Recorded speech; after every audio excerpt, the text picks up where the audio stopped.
Libre expression, idéal d'émancipation, baromètre d'évolution. Libre expression, du choc des idées, jaillit la lumière. Libre expression, nous cultivons le journalisme. Mesdames et messieurs, bonsoir et bienvenue dans Libre Expression. Libre Expression de ce vendredi analysera les contours de la concertation politique de Ouesso. Libre Expression avec Asie Dominique de Marseille. Bonsoir, Libre Expression d'aujourd'hui. Comme d'habitude, je vais recevoir Asie Dominique de Marseille et nous allons parler de l'actualité politique. Vous entendez ces derniers temps, on parle non plus du dialogue mais de la concertation politique. Eh bien, le vendredi 24 février 2017, le ministre Raymond Zéphirin Mboulou, qui est ministre de l'Intérieur et du Développement local, annonçait sur les ondes de médias qu'on devrait avoir au début du mois de mars une concertation à Ouesso, à environ 900 km au nord de Brazzaville, dans la Songa bien sûr. Depuis lors, la classe politique est en ébullition. D'aucuns préparent leurs valises pour aller à Ouesso, pour le voyage, donc participer à cette concertation. D'autres sont encore indécis pour participer à cette concertation de Ouesso 2017. Asie Dominique de Marseille, vous suivez l'actualité. 2011, nous étions à Evo pour une concertation. 2 ans avant, c'est-à-dire en 2009, on a eu Brazzaville, suivi de Dolisie, suivi de Sibiti, et voici maintenant Ouesso 2017, dialogue, concertation. Et je n'oublie pas ce qui a eu lieu à Dieta, organisé par l'opposition radicale. Alors, concertation, dialogue, jeu de mots, incompréhension, coup fourré, règlement de compte ou surenchère politique. Nous voulons avec vous débattre de l'opportunité dans un premier temps de ces assises qui vont avoir lieu à Ouesso, puis de ce que dit la loi. Nous analyserons aussi les positions des uns et des autres. Enfin, nous terminerons par les attentes ou la moisson qui pourra être attendue de ces assises de Ouesso. Première partie, Asie Dominique de Marseille. Une concertation politique prélude aux échéances électorales. Est-elle vraiment opportune maintenant? Bon, Jimmy, il faut dire que chaque fois que le Congo a besoin de mener une action importante et que cette action exige que les Congolais puissent se retrouver et pour trouver un terrain d'entente, ce qui est absolument souhaitable.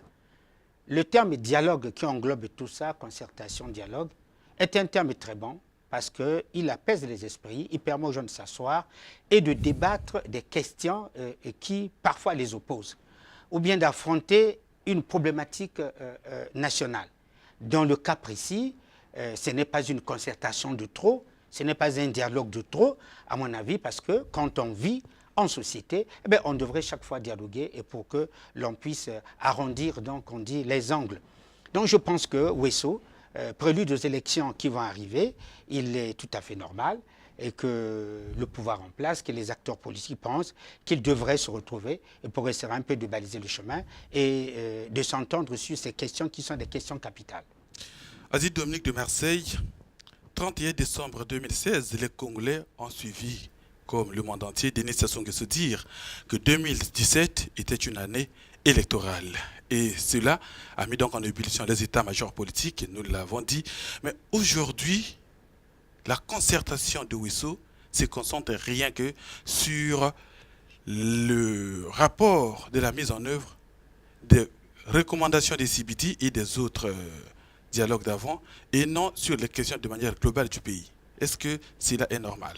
Oui, mais quand on parle de dialogue ou de concertation, il faut bien qu'il y ait un thème principal, il faut bien qu'il y ait l'ordre du jour. On ne va pas tous les jours régler les problèmes de toute la nation, tous les jours. Même ces problèmes de la nation, ils sont sectorisés. On peut prendre les problèmes économiques, on peut prendre les problèmes politiques, on peut prendre les problèmes sociaux. Et là, il s'agit de mettre en œuvre, de suivre les conclusions de CBT sur le processus électoral. CBT a dégagé des conclusions. Ces conclusions ont été remises au chef de l'État. Les institutions de la République ont pris en charge les conclusions de CBT qui sont en train d'être mises en exécution. Du coup, voilà que les élections arrivent.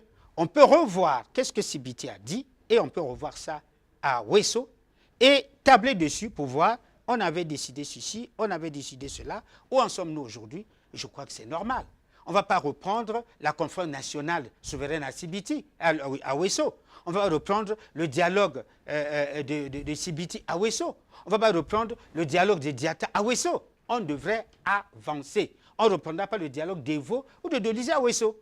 Chaque fois que nous nous retrouvons, on cible un problème, on trouve des solutions, et puis on avance. Et dans le cas précis, apparemment par rapport à la question que vous me posez, il s'agit de regarder qu'est-ce que Sibiti avait proposé sur le plan des élections. Sur le point des élections. Oui. En ce moment-là, on va regarder, les élections arrivent, on a fini avec la présidentielle, on a expérimenté les conclusions de Sibiti avec la présidentielle. Bulletin unique, ça nous l'avons eu, ce qui ne se faisait jamais. Maintenant, on va continuer. Nous avons les législatives qui arrivent et d'autres élections. Donc, face à ces élections, est-ce qu'on ne peut pas toujours regarder ce que Sibiti avait proposé? C'est tout à fait normal à mon avis. Aziz Dominique de Marseille, est-ce que la concertation des Sibiti devra tenir compte des propositions faites par les gens de l'opposition qui ont tenu leur dialogue à Diatta au siège de l'UPADS? Non, je crois qu'on ne va pas faire l'amalgame, Dimi. Sibiti a tenu un dialogue. Au sein de ce dialogue, il y avait toutes les forces vives de la nation. L'opposition était, la société civile était, la majorité était là. Je voulais parler d'une partie de l'opposition, voilà. Celle dite radicale. Oui, mais je n'ai pas besoin de sectoriser l'opposition. Quand on dit majorité, il n'y a pas une partie de la majorité, une partie qui n'est pas la majorité. Mais vous êtes de la majorité radicale. Mais voilà, il fallait concevoir le concept face à la majorité qui se fractionne. Majorité radicale, majorité apaisée, on devrait dire majorité. Opposition radicale, opposition république modérée, on devrait dire opposition. Les épithètes, j'en ai pas besoin. Donc quand je parlais de majorité radicale, c'est pour un peu répondre aux amis de l'opposition pour dire dans le clivage politique, il y a la majorité et l'opposition, point barre. Maintenant, si au sein de la majorité, vous voulez créer une majorité radicale comme je suis le chef de file, vous la créez, celle qui rend coup pour coup. Vous tapez à 8 heures, elle tape à 9 heures. Maintenant, si au sein de l'opposition, vous voulez créer une opposition dite radicale, une opposition dite modérée, ça c'est dans la composante de l'opposition. L'opposition c'est un ensemble, l'opposition radicale un sous-ensemble, l'opposition républicaine, je ne sais pas comment vous appelez, un autre sous-ensemble. Mais ça s'appelle opposition. On va faire la mathématique sur ce plateau. Donc, opposition, majorité, société civile. Voilà les trois composantes qui devraient donc essayer un peu de cimenter les débats en termes de dialogue et de concertation chez nous. Quand vous avez l'opposition, quand vous avez la majorité, quand vous avez la société civile, mais c'est très bien. Maintenant qu'au sein de l'opposition, qu'il y ait une opposition radicale, une opposition républicaine, mais ce sont les épithètes. Ça s'appelle opposition. Qu'il y ait une majorité radicale, une majorité républicaine, ce sont des épithètes. Ça s'appelle opposition, majorité et société civile. Voilà pourquoi j'ai dit, à Sibiti, il y a eu, quand le chef d'État convoque Sibiti, il dit, j'appelle toutes les forces, l'opposition, la majorité, la société civile. Maintenant, quand on dit opposition appelle, mais c'est le chef de l'État, c'est lui qui gouverne la République. Et s'il vous appelle, si au niveau de l'opposition, vous dites non, nous appelons l'opposition radicale, nous on ne va pas à Sibiti, j'appelle ça des épithètes. L'opposition a été invitée. Du coup, l'opposition qui est là, ça s'appelle opposition. Vous allez me dire, oui, il y a des oppositions de poids, qui n'ont pas de poids. Qui pèse l'opposition sur quelle balance? Je ne connais pas la balance de l'opposition. Vous avez imité l'opposant, il pèse comme des kilogrammes, et l'autre pèse comme des grammes. Quand vous êtes opposant, vous êtes opposant. Vous êtes la majorité, vous êtes la majorité. Vous êtes à la société civile.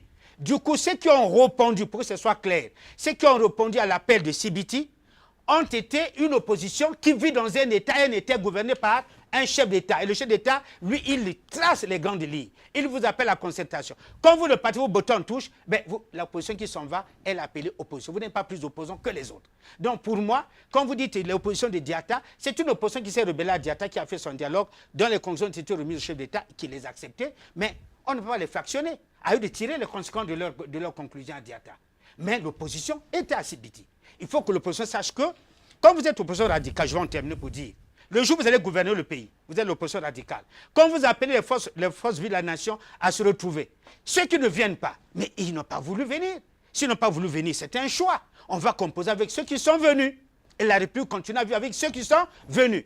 Mais qu'importe, parce que c'est le chef d'État qui donne le rythme. Donc il faut lui concéder son rôle de chef d'État.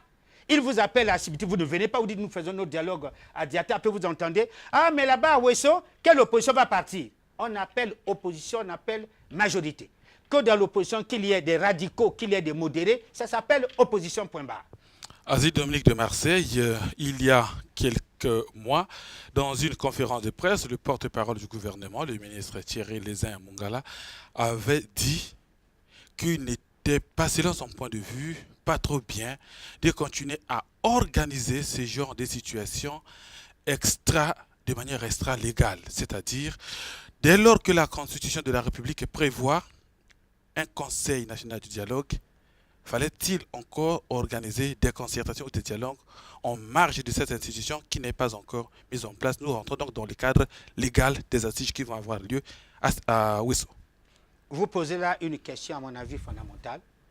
J'ai toujours martelé sur les plateaux pour dire, on ne dirige pas une république par des impressions, mais par la loi. Ça a été toujours mon combat. Quand vous dirigez une république par des impressions, elle ne va pas marcher. Pourquoi? Parce que entre ton impression et mon impression, chacun a son impression.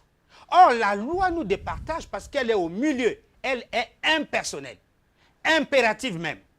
C'est-à-dire, on l'applique automatiquement. Impersonnelle parce qu'elle n'a rien ni Pierre ni Paul, mais elle est là pour tout le monde.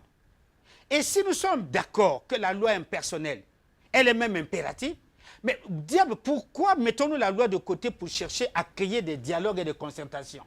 Vous posez une belle question. On aurait pu dire, ce n'est pas la peine d'aller à Ouesso parce qu'il y a quand même un cadre constitutionnel prévu pour cela. Et que ce cadre, on peut le mettre vite en place dans les mois qui suivent. Et ce cadre se met à régler les problèmes des élections qui arrivent. C'est possible. Mais, Dimi, vous savez, la conscience humaine est difficile à modeler. Parce que si vous gouvernez un pays par des impressions, entre ton impression et mon impression, existe une impression. Mais laquelle? Mais entre toi et moi, s'il y a la loi, il n'y a pas ta loi, il n'y a pas ma loi. La loi, elle est impersonnelle. Mais l'impression est personnelle. Du coup, comme la loi est impersonnelle, on devrait plutôt faire vivre la loi. Il y a un cadre constitutionnel prévu pour que les hommes politiques puissent se concerter. On aurait pu mettre ce cadre immédiatement en fonction et nommer des hommes et les femmes qui animent ce cadre-là, qu'on appelle le cadre politique prévu par la Constitution. C'est le Conseil du dialogue, Conseil national du dialogue. Conseil national du dialogue. Le Conseil national du dialogue existe. On le mettait déjà en place, on mettait les animateurs, et à travers ce Conseil national du dialogue, on réglait ces genres de problèmes. Mais aujourd'hui, voilà, le Conseil n'est pas mis en place. On va se retrouver à Ouesso. Puis d'ici les élections, on ne fait pas attention. On va encore se retrouver dans un autre pays et dans une autre ville. On va se retrouver encore dans une autre ville de ce pays. Et on fera que comme ça. Du coup, la loi est biaisée. Mais comme la conscience humaine est difficile à modeler, les gens sont habitués à ces dialogues. Pourquoi? Parce que, arrivé au dialogue, on mettait la loi de côté, on essaie d'arrondir les angles. Oui, mais moi j'ai besoin de me retrouver là. Oui, moi aussi j'ai besoin de me retrouver là. Mais si on appliquait strictement la loi, on n'aurait pas ces 1001 dialogues. Mais comme il faut ne pas que regarder la loi, il faut faire avec la conscience de l'homme, il faut essayer un peu de prendre les désirata des uns et des autres, les points de vue des uns et des autres, on est obligé parfois de mettre la loi de côté. Mais un État qui continue à mettre la loi en parenthèse, c'est un État voyou. Parce que l'État n'est plus voyou quand l'État respecte les dispositions de la loi.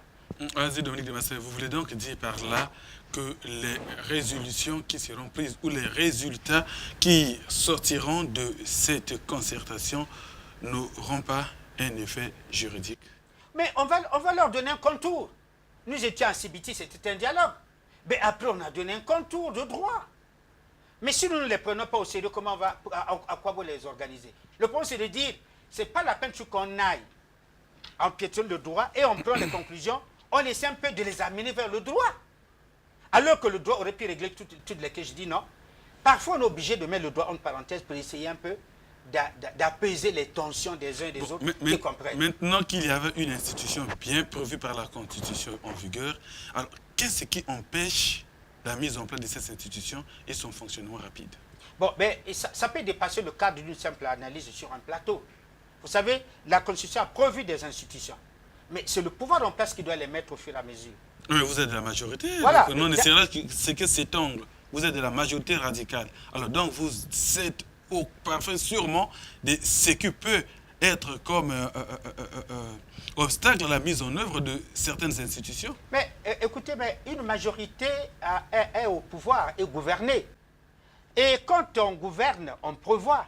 Si le pouvoir aujourd'hui, le gouvernement, pense que pour le moment, nous ne sommes pas disposés à faire ceci, à faire cela, il peut y avoir des raisons d'État, qui peuvent être des raisons matérielles, des raisons financières, bref, plusieurs raisons. Mais la majorité, comme l'opposition, sont battus pour obtenir cela. Et quand on a obtenu, il faut le mettre en exergue. L'application ne ressort plus que de la majorité qui a fait la proposition, mais ressort du gouvernement. Or, le gouvernement, il est apolitique, il n'appartient pas à la majorité, il appartient pas à l'opposition, il appartient au peuple congolais. Le gouvernement travaille pour tout le monde.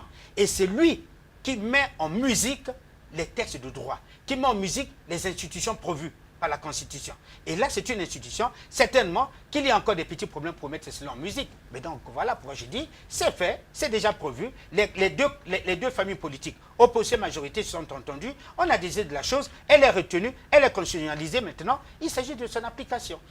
Partons maintenant dans les prises de position des uns et des autres. On suit déjà, au niveau des médias, une sorte d'ébullition des candidats qui déclarent leur participation, la classe politique bien sûr, la société civile également. Et il y en a qui hésitent. Asie Dominique de Marseille, entre ceux qui partent, ceux qui hésitent et ceux qui posent des conditions, alors qui est-ce que les Congolais vont suivre? Mais écoutez, Dimi, il faudrait que les Congolais comprennent que la démocratie se caractérise par la liberté d'expression. La démocratie se caractérise par la liberté de mouvement. C'est-à-dire, le mot liberté est au centre de tout. Si vous convoquez, le pouvoir convoque une concertation. J'appartiens à une famille politique. Cette famille politique est fractionnée. Il y en a qui disent, nous n'allons pas partir. C'est un choix. C'est la liberté. Ne pas aller, c'est un choix. Celui qui va, c'est un choix. Mais si tu es absent, c'est que tu ne prends pas part. Mais on va composer avec ceux qui vont prendre part. J'ai toujours dit, ne vous dites pas, je suis un opposant de poids. Je pose la question, on t'a pesé sur quelle balance? Tu fais combien de tonnes? Et celui qui est à côté de toi fait combien de tonnes? Un opposant de poids, c'est celui qui a des élus à l'Assemblée. Un opposant de poids, c'est celui qui a des élus dans les institutions.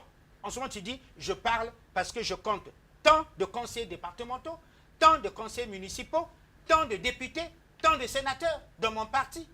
Mais vous n'aviez ni députés, ni sénateurs. Parfois, vous avez un nombre mesquin, effrité de députés et de sénateurs, et vous proclamez opposition de poids parce que vous dites historique. Mais parce que vous êtes né avant les autres. Celui qui fait la politique aujourd'hui, en quoi il est moins méritant que celui qui fait la politique depuis 10 ans? C'est tout. Vous avez créé un parti depuis 10 ans. Ça ne veut pas dire que vous avez l'apanage de la politique, vous êtes le meilleur homme politique. Donc moi, les termes opposants de poids n'existent pas. Opposants de poids existent quand vous avez des élus dans les institutions. Alors dans le cas du Congo aujourd'hui, oui. Quel est cet opposant de poids qui dit qu'il ne va pas? Celui qui ne va pas, il ne va pas. Celui qui va, il suffit que nous ayons les trois composantes. 1, opposition. 2, majorité. 3, société civile. Et si dans la majorité, il y en a qui ne veulent pas partir, ben ils ne partiront pas. Nous qui partirons, nous partirons. Si à l'opposition, il y en a qui disent non, nous sommes opposants de taille ou de poids, j'ai dit la taille, vous mesurez combien, le poids, vous posez combien de tonnes, en ce moment, on va regarder. Si les critères de participation sont dus à votre taille de 3 mètres ou à votre poids de 2 tonnes, ben on prendra ça en ligne de compte. Mais si on vous appelle homme politique de l'opposition, c'est-à-dire vous ne cautionnez pas, vous n'êtes pas de la majorité, nous vous mettons sur la même balance. Ça s'appelle opposant. Celui qui ne va pas, c'est un choix. Et en politique, si vous avez choisi la chaise vide, assumez les conséquences de la chaise vide. Asie Dominique de Marseille, nous n'allons peut-être pas entrer dans les petits détails des hommes politiques, mais nous savons quand même une chose, que dans une interview qu'il a accordée au journal Le Patriote, par exemple, Mathias Ndjon, qui est le coordonnateur du collège des présidents du collectif des partis de l'opposition congolaise de cette époque, alors, a dit, 1, que leur collectif n'a pas été officiellement convié d'abord à la rencontre avec le ministre Ngolo ici. 2, que le collectif a appris à travers les antennes, donc à travers l'écran de Télé Congo, quand il suivait le journal. Et 3, le collectif s'attendait à un dialogue sur toutes les situations qui concernent le Congo. Donc, naturellement, il ne devrait pas participer à cette concertation qui n'est en réalité qu'une partie des problèmes qui va régler peut-être une partie seulement des problèmes qui se posent au Congo. C'est-à-dire, le Congo est malade, de l'argent, de la crise économique, de sa classe politique, avec ce qu'on sait, et toi, de la sécurité au niveau du pool et peut-être ailleurs. Et 4, donc, il y a ces élections. Alors, pour eux, il n'est donc pas question de traiter seulement un mal, alors que tout le corps est malade. Ça va sûrement conduire au décès du patient. Qu'en pensez-vous? Tu vois, je vous disais que entre votre opinion et mon opinion, c'est une opinion, ça c'est l'opinion de Mathias Sinzon. Mais je ne suis pas d'accord sur toute la ligne. Par exemple, là pourquoi j'ai dit ne gouvernez pas un État par des opinions. Mathias Sinzon donne une opinion, mais je vais donner la mienne, qui ne sera pas celle de Mathias Sinzon. Je commence par ceci. Dites-moi, quand Mathias Sinzon dit au niveau de leur plateforme politique, ils n'ont pas été informés, ça c'est un procès qu'il peut faire au ministre de l'Intérieur. Le ministre de l'Intérieur a des principes légaux qui lui permettent de convoquer la classe politique. Si ce collectif est enregistré là-bas au ministère de l'Intérieur en tant que collectif qui n'a pas été informé, peut-être. Mais si les partis politiques de l'opposition ont été informés par le biais de leurs leaders et qui n'ont pas informé le collectif, je ne rentre pas dans ce débat parce que je ne connais pas comment ça s'est passé. Maintenant, le débat qui m'intéresse sur lequel, c'est la nature du débat qui va être enclenché là-bas. Pour Mathias Sinzon, c'est mesquin parce que ça ne résout qu'un problème, tout le pays est malade. Oui. Mais je pose la question de savoir, y a-t-il un pays au monde qui n'est pas malade? Est-ce que tous les problèmes de ces pays sont résolus dans des dialogues? Il y a un terme précis. Je ne connais pas un pays au monde qui n'est pas malade. Les économies du monde sont malades. L'éducation du monde est malade. La santé du monde est malade, même aux États-Unis. Donc, aucun pays ne dira tout mon corps en bonne santé.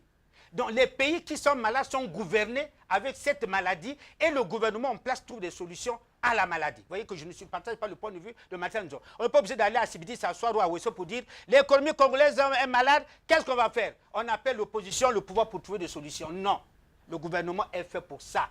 Quand on te nomme ministre, tu dois t'attendre à gérer des situations catastrophiques. C'est le rôle du gouvernement. Quand on ne peut pas, on démissionne, on dit, monsieur le président, le pays est malade, je suis ministre, je n'arrive pas, je quitte. On cherche d'autres intelligences qui vont vous remplacer.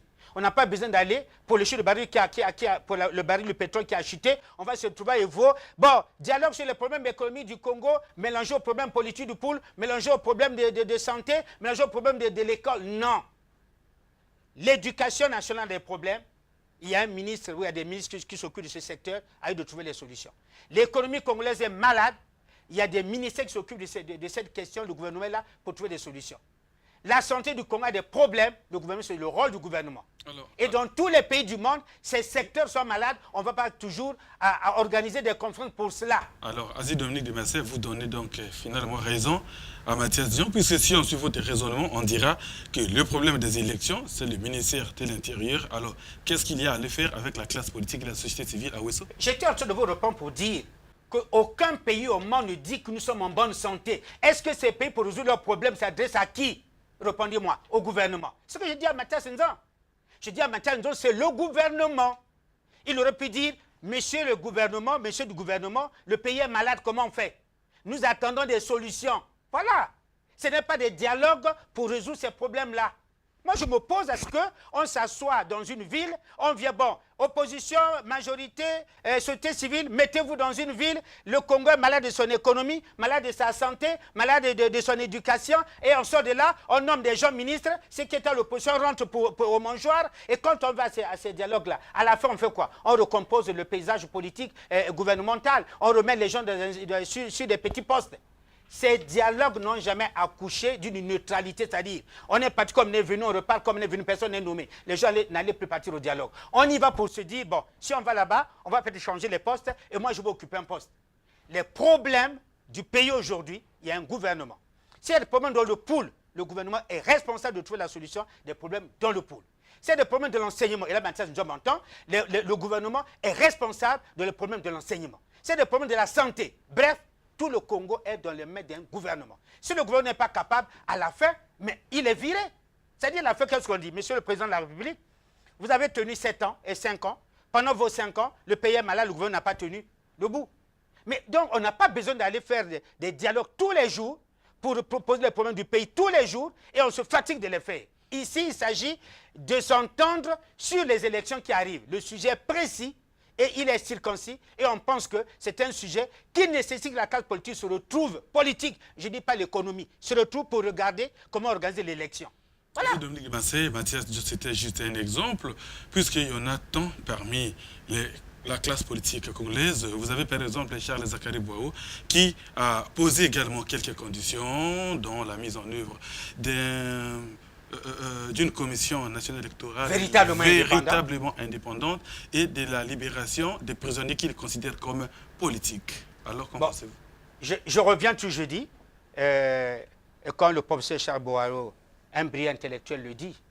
Je crois il doit se dire, en politique, nous qui sommes des cadets qui arrivons en politique, les opinions divergent. Mais heureusement que la démocratie, c'est cette multiplicité d'opinions. Heureusement, la démocratie, c'est cette contradiction. Voilà ce que lui pense. Et moi, je suis un jeune qui rentre en politique, je me dis, je m'inscris en faux. Il est obligé de tolérer cela, c'est ça la démocratie. En faux, pourquoi? Qu'est-ce qu'on appelle commission véritablement indépendante? La loi dispose que pour former la commission électorale, il faut qu'il y ait les représentants de l'opposition, la société civile, de la majorité et du centre. Mais la commission actuelle a obéi. Il y a des opposants, il y en a qui sont du centre, et la majorité et la société civile. Bon, maintenant, s'ils pensent que les opposants qui ne sont pas des vrais opposants, à eux d'avoir la qualité, la compétence de donner des bons points. Ça, c'est un mauvais opposant, ça, c'est un bon. En vertu de quelle disposition de la loi ou de quelle disposition morale veulent-ils juger que les autres sont des mauvais opposants, les autres sont des bons opposants? Qui distribue les points? Ça, je reprends à mon frère Bouao. Qui distribue les points de la qualité d'un bon opposant, d'un mauvais opposant? Vous appelez opposition, je vous ai dit depuis l'émission, la société peut être repartie en trois, la scène. 1, majorité. 2, opposition. 3, société civile. Maintenant, si au sein de l'opposition, il y a des opposants que vous prenez comme des frétins, gérez-les dans votre sous-ensemble. Pour le pouvoir, dès qu'il appelle l'opposition, quand l'opposition se présente, ça s'appelle opposition. Quand la majorité arrive, ça s'appelle majorité. À la majorité, savoir envoyer les gars qu'elle choisit pour la représenter. À l'opposition de choisir les gars qui peuvent la représenter au niveau des institutions. À la société civile.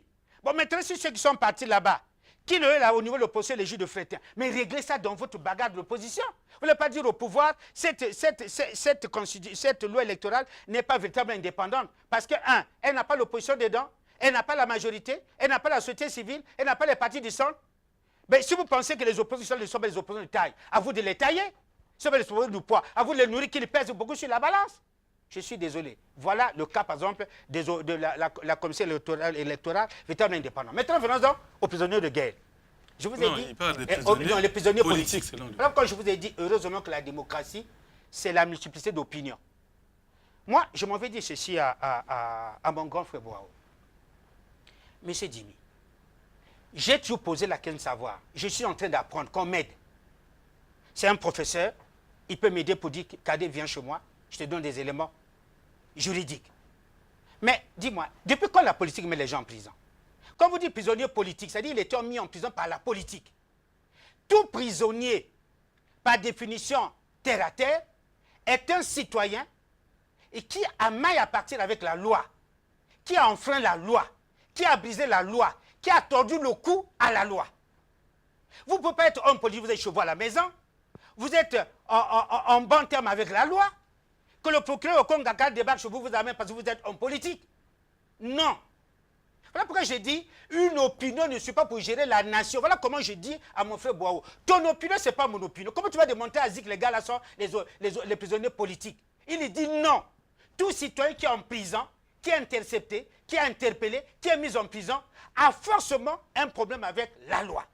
Or, si vous avez un problème avec la loi, mais ce n'est pas politique. Si vous avez tué quelqu'un, ce n'est pas politique. Si vous avez troublé l'ordre public, ce n'est pas politique. Mais si je vous dis non, moi dans mon parti politique, j'avais fait un meeting, après on m'a arrêté. Mais on n'arrête pas les gens qui font le meeting. C'est qu'après ton meeting, vous avez cassé les biens d'autrui. Après ton meeting, vous avez donné mort à autrui. Après ton meeting, vous êtes illustré par des actes répréhensibles par la loi. Alors maintenant, si on vous arrête, on vous en prison, vous dites, non, je suis un prisonnier politique. Je vais terminer en disant ceci. Oui. On arrête des jeunes garçons. Vous avez fait une marche à Pointe-Noire. Il y a eu mort d'homme. Et on vous arrête, Dans les enquêtes, vous dites non, c'est tel homme politique qui nous a envoyé et nous avons pris ses cocktails Molotov chez lui. On débarque chez lui, on fait la pétition, on trouve des cartons de cocktails Molotov. Et si on l'arrête, il devient opposant politique. Oh, c'est pour la politique. Il devient prisonnier politique. Bon, vous imaginez? Donc pour vous, le procureur de la République ou le magistrat, ils sont faits pour sucer les bambins. Quand ils arrêtent les gars, ils font l'enquête. Ils disent c'était l'autorité politique qui nous a envoyé. On va chez l'autorité politique, on trouve des armes, des munitions et on trouve des cocktails Molotov. On fait qu'on dit non, comme c'est non politique, ne l'arrêtons pas, il est dans la légalité. Mais la détention illégale d'armes de guerre, elles ont des enjeux capables de donner mort à autrui. Vous n'avez pas l'autorisation, le permis. Donc dans un pays comme ça, on laisse tomber. Et si on arrête ce monsieur, il devient prisonnier politique. Moi, je suis étonné. Et vous, les jeunes intellectuels qui arrivent, ils rentrent en politique. Bon, nous, on va suivre ce discours-là. Voilà pourquoi je dis, heureusement, la démocratie, c'est la multiplicité d'opinions. Voilà l'opinion de Boao, et voilà mon opinion. La mienne ne coïncide pas avec celle de Boao. Vas-y, Dominique de Marseille, voilà, nous avançons vers la fin de cette émission. Alors, nous sommes donc sur la concertation de Wesso, qui est annoncée par le gouvernement via le ministère de l'Intérieur et du Développement local. Quelle moisson peut résulter de ces assises? Non, Dimi, oui. Moi j'ai l'impression que Wesso va nous aider. Pourquoi? C'est que des partis à Diata, qui, heureusement, ont préparé quand même l'élection présidentielle, ils n'ont pas boycotté l'élection, à eux de dire, la politique, la chaise vide ne paye pas. Elle ne paye pas. La République n'est pas gouvernée par l'opposition, mais par la majorité. Si la majorité veut organiser une élection et qu'elle a les capacités de l'organiser, ceux qui ne participent pas, mais ne seront pas à l'élection. Ceux qui n'ont pas passé à la présidentielle, ils n'ont pas été candidats. C'est ça la liberté de choix. Allez-y en politique, amenez vos idées, débattez pour qu'on vous entende. Il n'y a pas de vérité dans le silence. Allez vous exprimer pour qu'on vous entende. Et en ce moment-là, peut-être que vos opinions que vous allez amener, ils sont assez constructives, on les prendra en ligne de compte. Mais si vous dites non, moi, j'ai posé des préalables, je ne pars pas. Mais c'est un choix. En démocratie, c'est un choix. Ne pas aller à une élection est un choix. Vous avez choisi de ne pas partir. Qu'est-ce que nous attendons de Wesso? Oui. C'est de nous rappeler les tenants aboutissants de tout ce qui a été prévu à Sibiti pour qu'une élection soit apaisée, claire, transparente. Qu'on n'ait plus la contestation aux élections. Qu'au sortir de nos élections législatives, sénatoriales et locales, que nous soyons conscients que le Congo a fait un bond en avant sur le plan de la démocratie. Mais que les acteurs politiques apprennent à faire de la bonne politique à travers ce genre de concertation. Qu'on sache qu'est-ce qu'on appelle bulletin unique. Qu'on sache est-ce qu'on peut déjà expérimenter la biométrie. Non, on ne peut pas par telle raison, on peut pour telle raison. Ces questions-là, on peut les débattre autour d'une table. Et on va préparer un climat pour que l'élection soit préparée de manière apaisée. En ce moment-là, quand on sort de Wesso, on dit, nous sommes entendus, les gars, allons-y à l'élection, que le meilleur gagne. Et quand le meilleur aura gagné, le perdant félicite le gagnant, on aura fait un grand pas en démocratie. Voilà pourquoi on dit, ne nous fatiguons pas d'enseigner cette démocratie. Je vais terminer en disant ceci, Dimi. Vous savez, quand Mitterrand dit à la Bolle, quitter le mono, allez à la démocratie, le discours était en avant, la tête en retard. Et les hommes politiques africains qui accèdent à la démocratie, mais n'ont pas la culture démocratique, il faut qu'ils apprennent. Mais en apprenant, il faut bien aller à ces genres de concertation. Si vous restez dans votre coin, moi, mes idées, mais tes idées, ce n'est pas les idées de tout le monde. Malheureusement, nous ne sommes pas au monopartisme où c'est une seule opinion. Le parti a décidé. Ici, la démocratie, c'est la multiplicité d'opinions. La démocratie est définie comme un pouvoir de contestation par excellence. Il y a une opposition, il y a un pouvoir.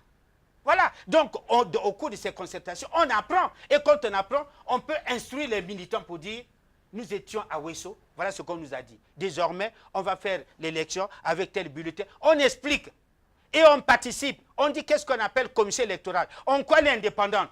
Quand les citoyens comprennent, ils boudent moins. Mais quand le leader du parti n'assiste pas à ce genre de concertation, joue à la chaise vide, il n'arrive pas à expliquer à ses militants. Au dernier moment, il s'inscrit. Et quand il est battu, ça crée des problèmes.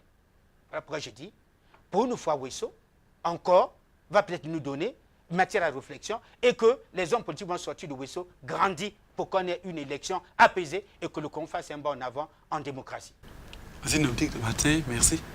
Merci beaucoup, messieurs. Voilà, mesdames et messieurs, c'est donc par là que nous mettons un terme à ce nouveau numéro de libre expression que vous retrouverez sûrement dans nos prochaines diffusions sur la télévision congolaise. Alors, mesdames et messieurs, bonsoir chez vous.